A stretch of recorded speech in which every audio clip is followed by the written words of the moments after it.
Hi friends, ఎంతో టేస్టీగా ఉండే టమాటా చారు ఈజీగా ఏ విధంగా చేయాలో చూద్దాం ఫ్రెండ్స్. ముందుగానైతే టమాటాలను కట్ చేసి పెట్టుకొని కొంచెం చింతపండు వేసుకొని పొయ్యి మీద పెట్టుకొని ఈ విధంగా మగ్గించుకోవాలి ఫ్రెండ్స్.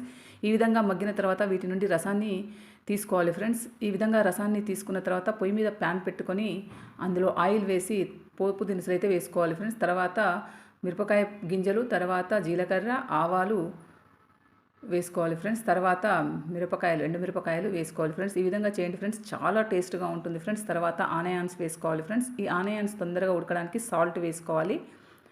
అదేవిధంగా కరివేపాకు, పసుపు, అల్లం వెల్లుల్లి పేస్ట్, తర్వాత కొంచెం ఇంగువ వేసుకోవాలి. ఇదంతా కొంచెం మగ్గిన తర్వాత మనం ముందుగా తీసినటువంటి టమాటా రసాన్ని ఇందులో వేసుకోవాలి ఫ్రెండ్స్.